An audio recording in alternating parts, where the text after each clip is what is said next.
जय श्री महाकाल दोस्तों, आप सभी का स्वागत है प्रीति भक्ति पद चैनल पर। आज हम बात करेंगे श्राद्ध पक्ष में आने वाली शुक्रवार शुक्र प्रदोष व्रत, जिसे हम लक्ष्मी प्रदोष व्रत भी कहते हैं, जो इस बार 19 सितंबर शुक्रवार को पड़ रही है। श्राद्ध पक्ष में किया गया हर शुभ कार्य पितरों की तृप्ति के लिए अत्यंत फलदायी माना जाता है।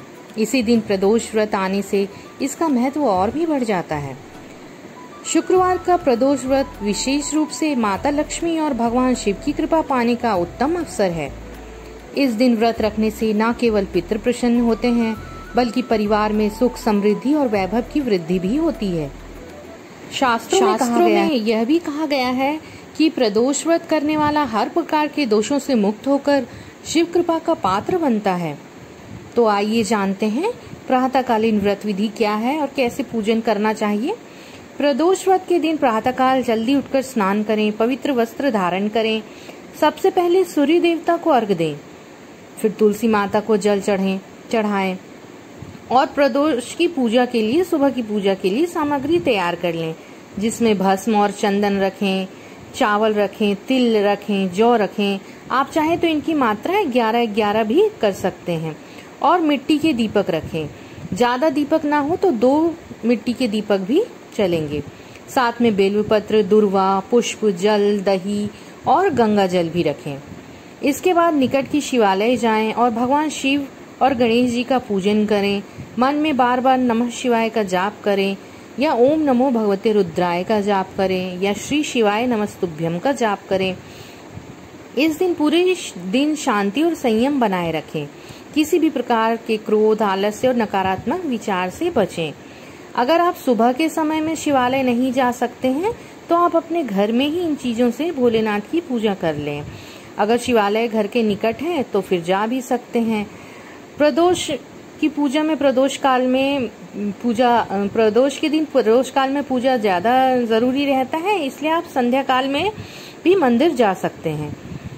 प्रदोष व्रत का सबसे महत्वपूर्ण समय होता है संध्या काल का, अर्थात शाम 6:30 से लेके 7:30 बजे तक का। इस समय पुनः स्नान करके शिवालय जाएं और भगवान शिव का पूजन करें। पूजन सामग्री आप वही सब रख सकते हैं जो सुबह की पूजा के लिए आपने रखा था, जिसमें कि तिल रहेगा, साबुत चावल, 11 दुर्वा, 11 बेल पत्र और 5 दीपक ले जाएं। दीपक जलाना सबसे ज्यादा जरूरी और अच्छा माना गया है, शुभ माना गया है प्रदोष के दिन।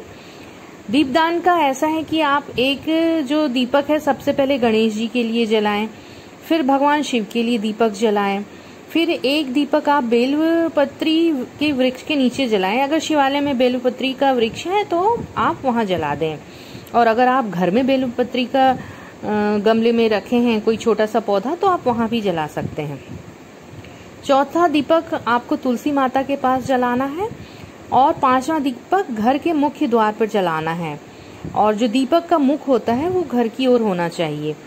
तो जब आप 2-3 दीपक आप जब मंदिर में जला देंगे, जैसे अगर आप 5 दीपक मंदिर ले जाते हैं तो 3 दीपक जब आप मंदिर में जलाएंगे तो 2 दीपक आपको वापस लेके आना है अपने घर के लिए, और फिर वो दीपक घर में जलाना है।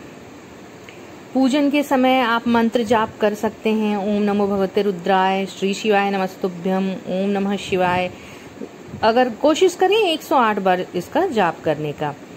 आप जानते हैं विशेष उपाय हमें क्या करना चाहिए प्रदोष के दिन, विशेषकर कि जिस दिन शुक्र प्रदोष पड़ रहा है वो लक्ष्मी प्रदोष के नाम से भी शुक्र प्रदोष जाना जाता है। क्योंकि यह शुक्रवार का प्रदोष है, इसलिए कुछ विशेष अभिषेक अवश्य करें। मानसिक शांति और तनाव को दूर करने के लिए काला तिल और कपूर मिलाकर जल से भगवान शिव का अभिषेक कर सकते हैं। संतान प्राप्ति की इच्छा करने वाले गाय के कच्चे दूध से शिवलिंग का अभिषेक कर सकते हैं। घर में सुख समृद्धि और लक्ष्मी कृपा के लिए गन्ने के रस या दही से भोलेनाथ का अभिषेक करें। यदि कोई साधन उपलब्ध नहीं हो, अगर आप कुछ भी उपलब्ध नहीं कर पा रहे हैं किसी भी कारणवश से, तो सिर्फ जल में काला तिल डालकर भी शिवलिंग पर आप चढ़ा सकते हैं और भोलेनाथ का अभिषेक कर सकते हैं। हमारे भोलेनाथ तो इतने भोले हैं कि 1 लोटा जल से भी प्रसन्न हो जाते हैं। और साथ में नमः शिवाय का जाप भी करें, स्मरण भी करें। तो हम सब देखते हैं कि इस प्रकार से श्राद्ध पक्ष में लक्ष्मी प्रदोष करने से हमें कितने फल की प्राप्ति मिलती है। हमारे पितर प्रसन्न होते हैं, माता लक्ष्मी की कृपा भी मिलती है, भगवान शिव जीवन को कष्ट मुक्त और मंगलमय बना देते हैं। आइए हम सभी इस व्रत को श्रद्धा और भावपूर्ण के साथ करें। एक और बात जो मैं बताना भूल गई थी, जब प्रदोष काल के समय हम भोलेनाथ की पूजा करने मंदिर जाते हैं तो घर से भोलेनाथ के लिए थोड़ा सा प्रसादी कुछ मीठा बना करके ले जाएं। चाहे हलवा बना लें, चाहे गुड़ बना लें या गुलगुले बना लें, जो भी आप बना सकते हो। और नहीं, अगर नहीं हो पा रहा है किसी भी कारणवश से, तो कुछ फल भी ले जा सकते हैं भोलेनाथ को चढ़ाने के लिए, या मंदिर दुकान वगैरह से कुछ पेड़ा वगैरह ऐसा कुछ शुद्ध मिठाई खरीद लें भोले बाबा को चढ़ाने के लिए। कहने का मतलब है कि शाम के समय में कुछ प्रसाद भी हम महादेव को अर्पित कर सकते हैं, इससे हमारी पूजा संपूर्ण होगी। धन्यवाद। श्री शिवाय नमस्तुभ्यम। जय श्री महाकाल दोस्तों।